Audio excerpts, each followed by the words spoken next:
Can you hear me? I don't know. Yeah. Hi.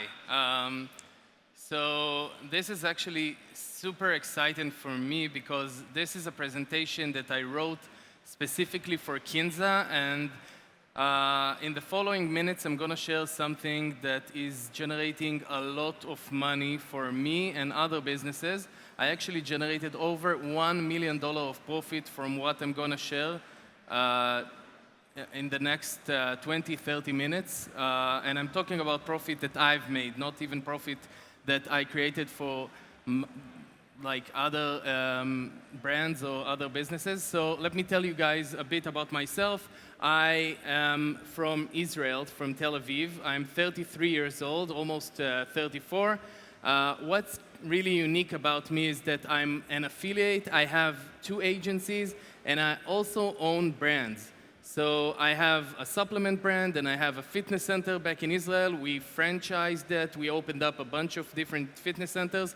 We actually have a fitness app, and I also have one talent agency.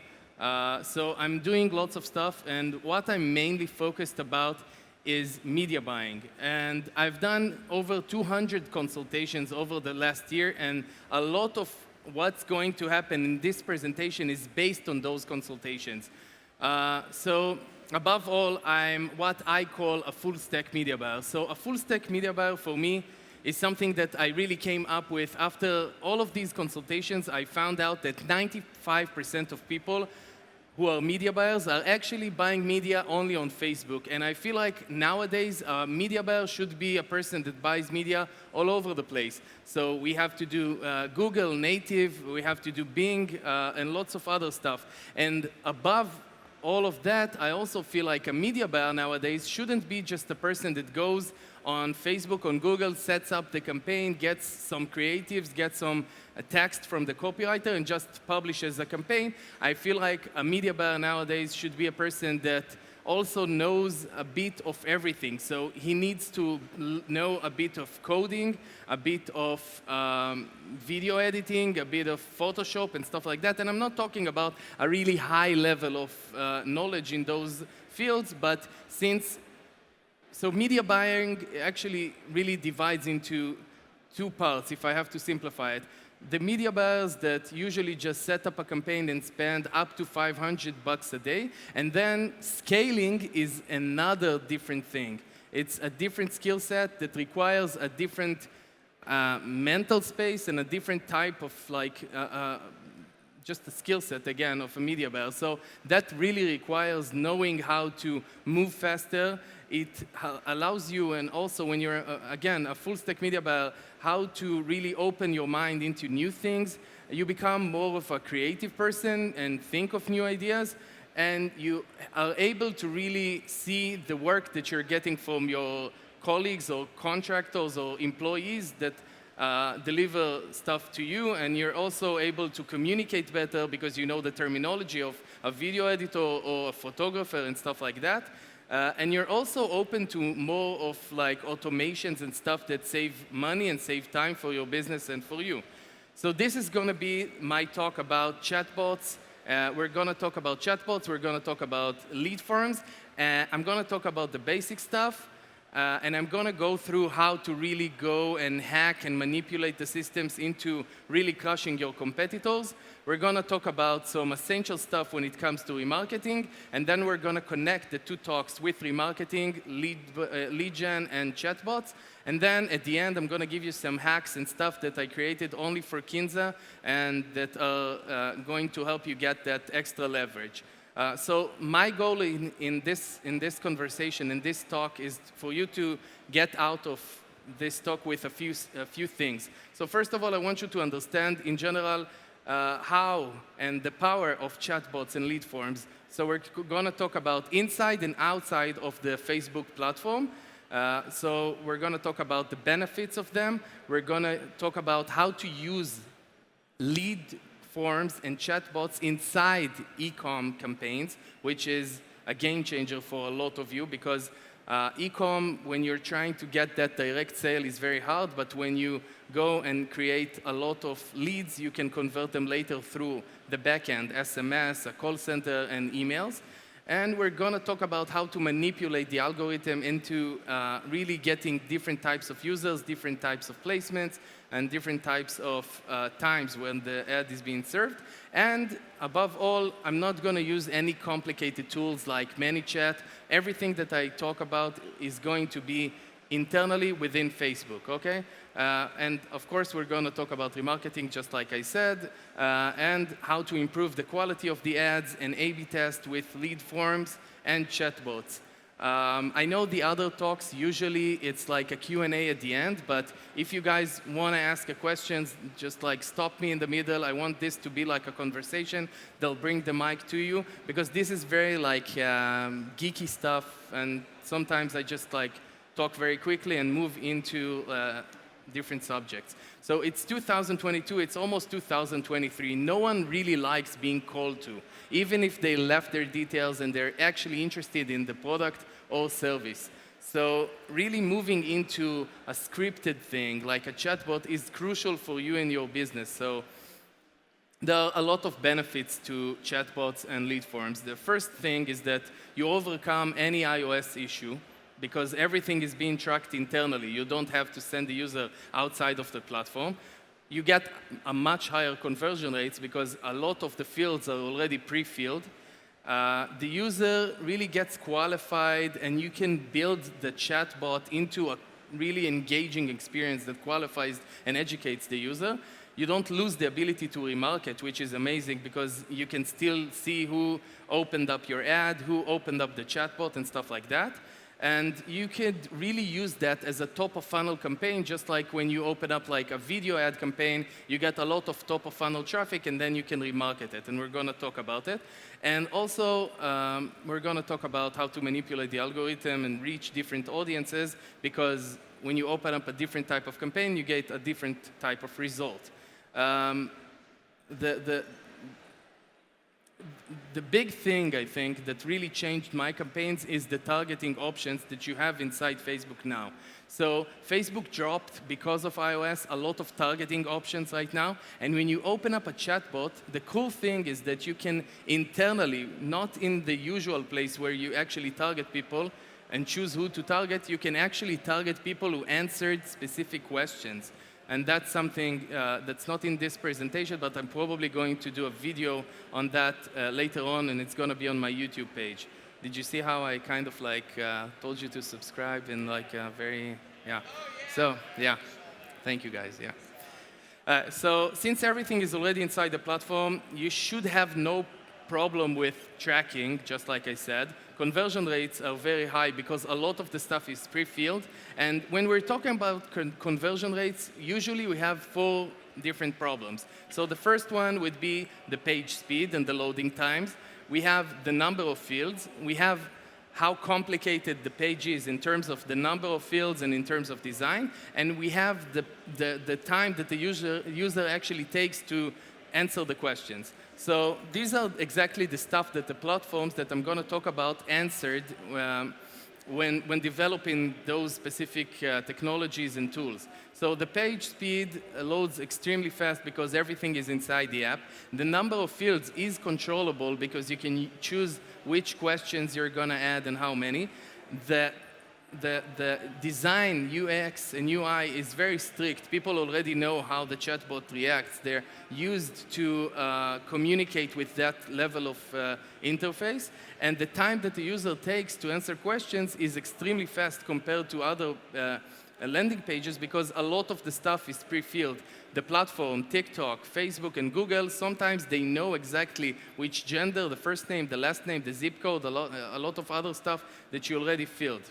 So there are a few options when we're talking about how to warm up the users and really use those tools inside e-com. Usually when people talk about chatbots, they talk about lead gen, lead forms, they talk really about lead gen. But now we're going to talk about how to really use those things inside e-com. So first of all, you can use that to get more data on the user, just like a lead magnet, like a pre-sale page. You could email those users later and see how they answered and really create a sequence of emails and stuff that would fit that. But one thing that has been working extremely good for me is making the user go through a quiz, like an engaging funnel. So for example, let's say that give me like a product that you guys are selling. Just throws. All right, so Nanoshield is a what? Dildos, yeah. So let's say that Nanoshield, for example, is a product that you can use for cars, and you know that that user, for example, has a specific car. Okay, so the user clicks on an ad, and this is something that's later on in the presentation, but I feel like I have like a momentum, so I want to talk to you guys about that, because that has really been such a big thing and changed lots of my e-com campaigns. So let's say that you're clicking on an ad, and the ad says Nanoshield is the best product for cars that saves, keeps your car from the sun and other types of dangers that the paint could go away and stuff like that. You click on it, and then the chatbot script goes like, okay, hey, we already know your name, so let's say your name is Jacob, and you want to purchase Nanoshield possibly. What type of car do you have? And then you have the ability either to choose or write. So let's say you say that you have a BMW, and what color is your car? So let's say it's black. So what I'm doing is, at the end of the chatbot, where I'm sending the users to is a dynamic link that populates those answers into the link. So when the user actually clicks that link, he goes into a product page where it has all of their details. So I know that the user's name is Jacob, he has a black BMW, and I can either write it inside the product page or use an image that really fits that. So just imagine that the user is not only educated on the product itself, it's also very customized and personalized towards the user's experience. I'm going to show you like an example later on, but this is in general. And the third thing, when we're talking about e-com and chatbots and lead forms for e-com, is actually sending the user at the end of the lead form and the chatbot into the product page or into an advertorial. Usually people just set up a lead form page or a chatbot script. They don't really send the users into anything. So yes, in that case, usually the conversion rate is going to be much lower. But why, if you're already spending the money, you're already getting the impressions and clicks, why not have that user convert, possibly? So let's talk about some algorithm manipulation. So usually when you run a certain type of campaign to a certain type of traffic, how Facebook is going to work is that you choose a specific conversion event. Usually it's going to be purchased unless you're using a custom conversion event. So how Facebook works is that it's going to take the audience that you targeted, for example, women 35 plus inside United States, and then it's going to, the first audience that it's going to approach and serve the ad is people whom already converted through that specific purchase event.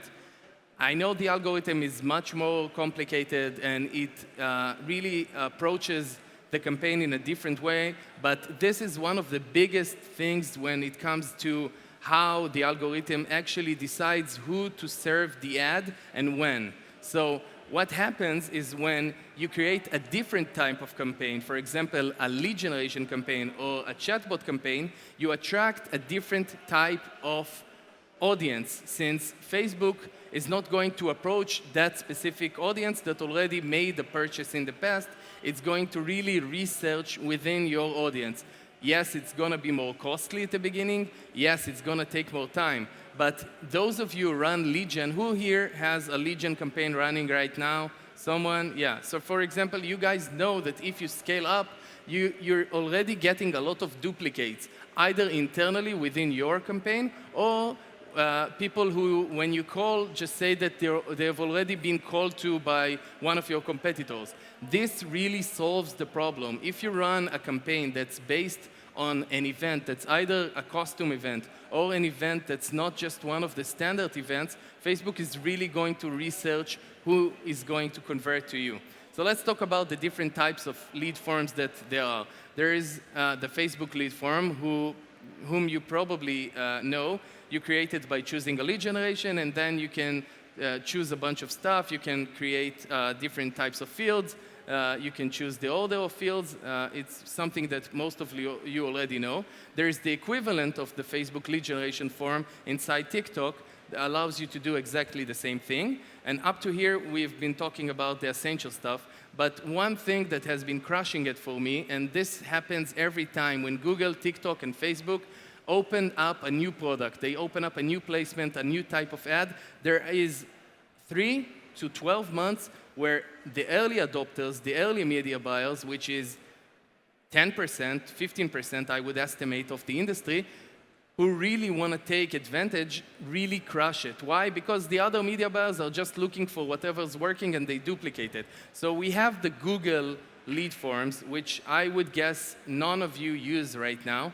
And that works amazing. So how you see it on the left is the actual ad that you see, a call to action. It's just a lead form. They currently call it an ad extension. It's not just like a campaign, a standalone campaign on its own. And then you see how the actual lead form looks like. And on the right, you see that you can use a different type of placements and how it actually looks inside YouTube, for example. So when you create that type of a campaign, you have Google already creates a goal that's hosted by Google, which is hosted internally. And you can create, just like Facebook and TikTok, your own customized page. It is more limited than Facebook or TikTok, just because of how Google works right now. They allow you to ask a specific set of like customizable questions, but in general, that's how Google works. So up to here, we've been talking mainly about lead forms. Let's talk about some chatbots. So when I say chatbots, usually people think about ManyChat and those types of apps. Facebook now have an option to create a chatbot internally. So when you create a lead gen campaign, you're able to choose, instead of instant forms, which is the lead forms, you're able to use the automated chat.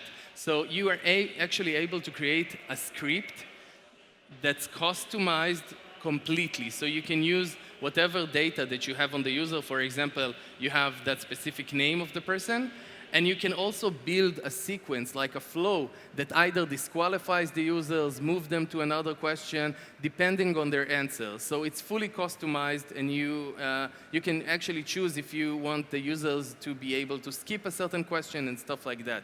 So it's very customizable. Let's talk about some remarketing stuff and then connect the two conversations and the two topics. So being dependent on top-of-funnel traffic right now is really non-sustainable unless you have a product that is like $200 AOV and even more. The solution to it now is only backend. So using emails, SMS, we all know that, but using remarketing is one of the biggest things that people, at least in my consultations, are either not using because it hasn't worked for them, the prices or the payouts or the CPAs weren't there yet, or they just didn't believe that it's something that they need, and they mainly focused on top of funnel. So it's kind of like what Todo was talking about. If you were here a couple of hours ago, Todo talked about how he calls it the spillover. So it's something that comes from your main source of traffic, for example, Facebook, and it spills over to Amazon in Todo's case. In here, we have an option on really expanding it. It's just exactly what Todo said, when you can't run a campaign that's like a cold top-of-funnel traffic and expect to win nowadays. So we have a couple of benefits to remarketing. The top two for me is one, being able to share data between platforms. So we're talking about cross-platform remarketing. You can't do that on Amazon, but you can do it on Google, you can do it on Taboola, and a lot of times when you run a top-of-funnel traffic coming from Google, you have some medical device, you have some stuff that Google doesn't allow you to remarket, and you can use that inside Facebook or inside Taboola. So you use the data, the traffic that comes from Google, which is very high value if you're doing Google search, you have a high intent, and you can remarket those users at a very low price on native platforms and stuff like that. The other thing is that you get a much higher conversion rate. That means that you can use a much higher CPC, and that allows you to overbid, bully, and push the competition. So here's some essential stuff that I go through when I audit accounts in my consultations. The first thing is that you want to make sure that you implement those codes. It doesn't matter if it's a new project and a new service and a new campaign that you're opening up. Even if you're not planning on running on certain platforms right away, make sure that you implement all the codes of all the platforms. So Snapchat, Bing, Verizon Media, which used to be Yahoo Gemini, make sure that you implement all those codes.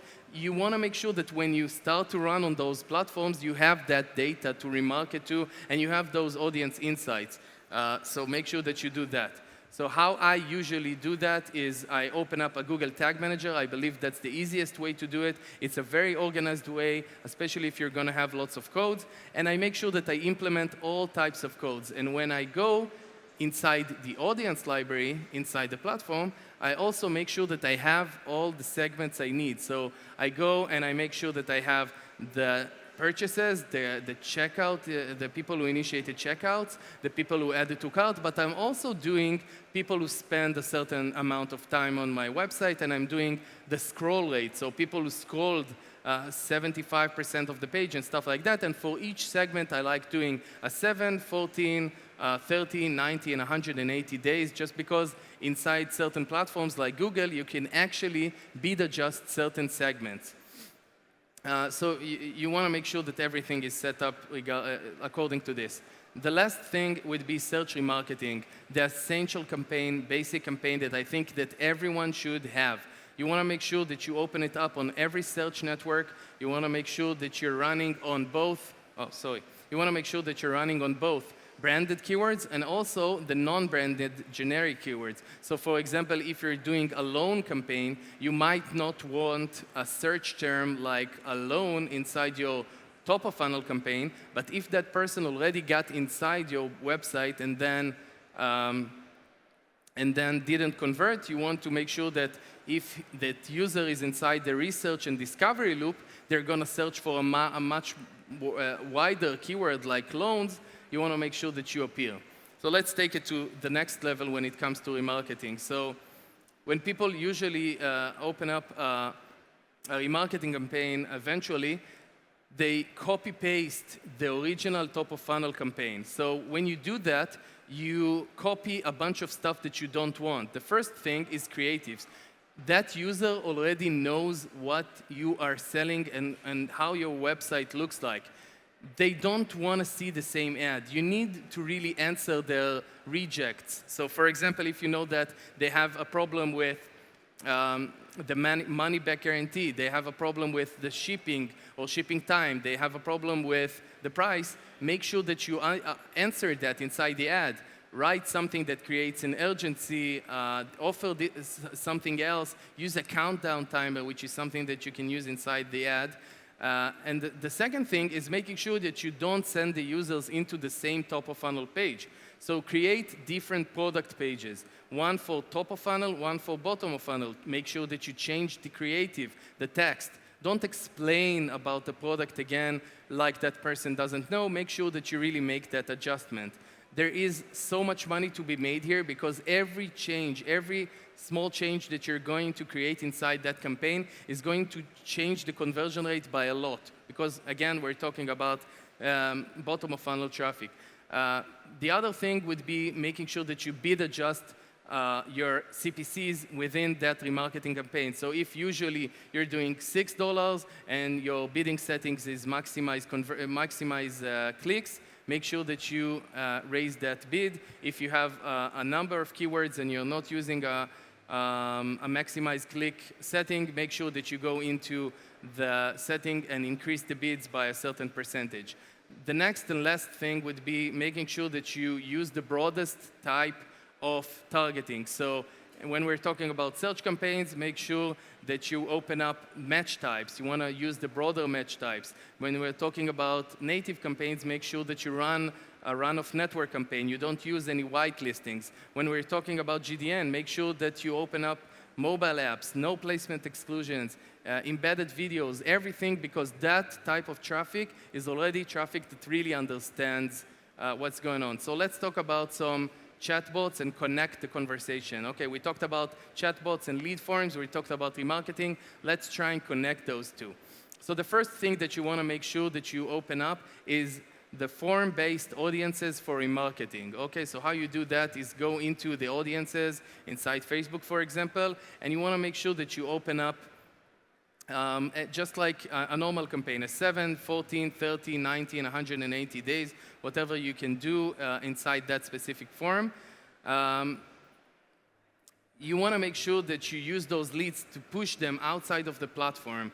What that means is that, remember when I talked about certain conversion events, target certain placements, certain times, and certain types of users.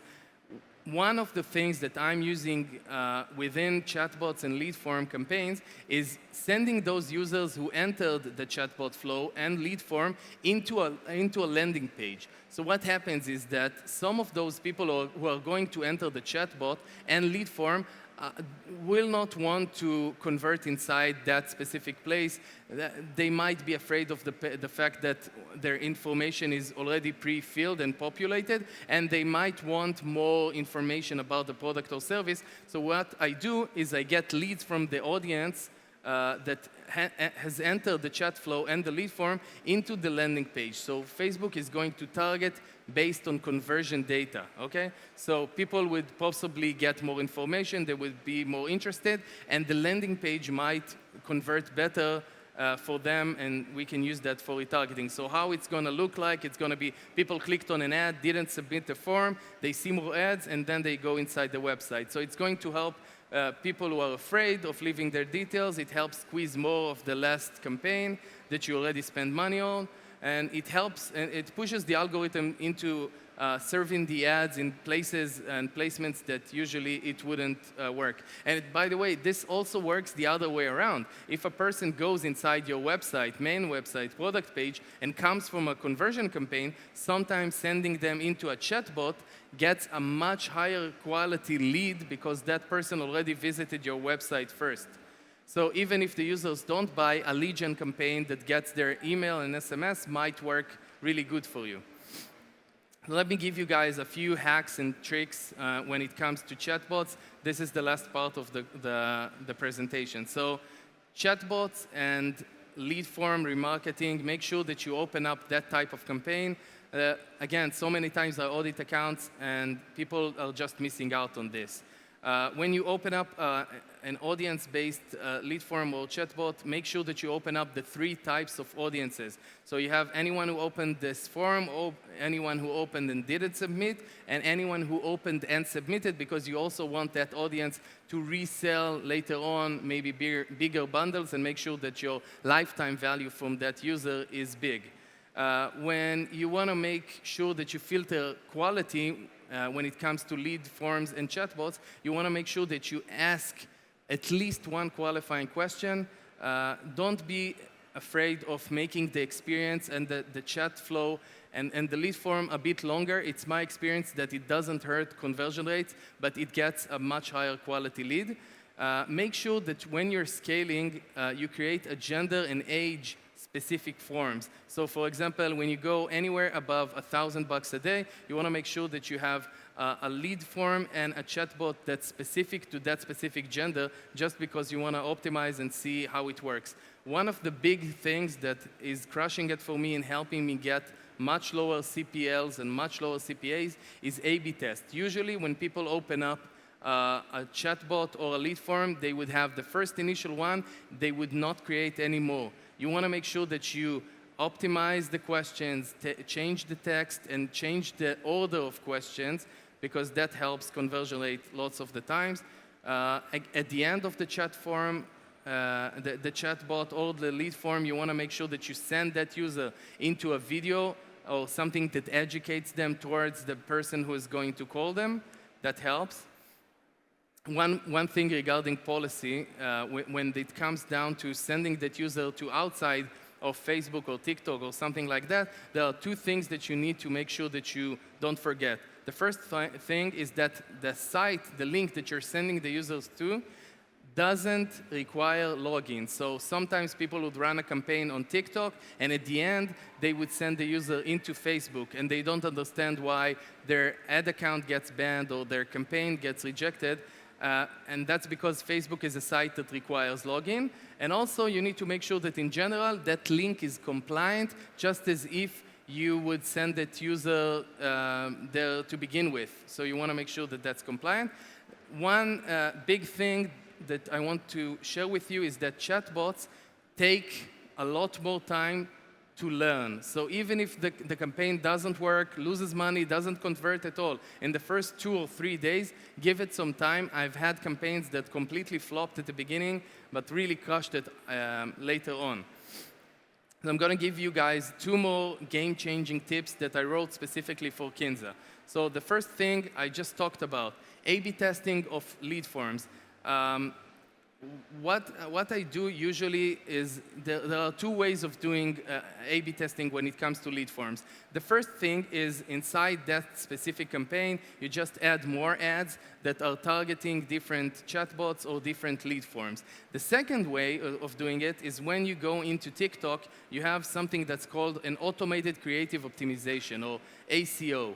When you do that, the system allows you to choose a bunch of different lead forms, and then what happens is the system actually combines the creatives that you're doing with the lead forms that you chose. And that allows the system to optimize not according just to the targeting that you have if you're using a CBO campaign, not just according to the creatives, but also combining that with different lead forms that might work better for certain audiences. And this is the last tip that I'm going to share with you. This is, again, has been a really game-changing tip that I've been using. So what I'm doing is personalizing that chatbot to the next level. Just like I told you, I gave you an example when it came to Nanoshield. Use this with your e-com campaign. It's not out there right now. So the user, again, has, for example, a dog. Let's say, what's your dog's name? They tell you the dog's name. What's their breed? How big they are? And then you send them into a product page that has a specific type of data that's already pre-populated into the page. So just imagine, it's kind of like buying a Tumi bag or a Louis Vuitton wallet where it's personalized to the point where you have your initials. That's the kind of experience that those users go through. So if you're using a system like Checkout Champ, something that really allows you to optimize the checkout process within Shopify, that really gets the conversion rate. I've seen conversion rates go up from 1.5 to even 5 or 6%, because the users really feel that that product was made personalized for them. Thank you guys so much. That has been my presentation. It's been a bit long, I know. It's been a bit geeky, I also know. I have a bunch more stuff on my YouTube page if you guys want to subscribe. I have a really nice Instagram if you guys want to be my friends. I'm trying to get more friends, so add me on there. I don't have a QR code, but that's my handle, and yeah. Wow, guys, that was probably the most comprehensive presentation I've had. Thank you so much, Maor.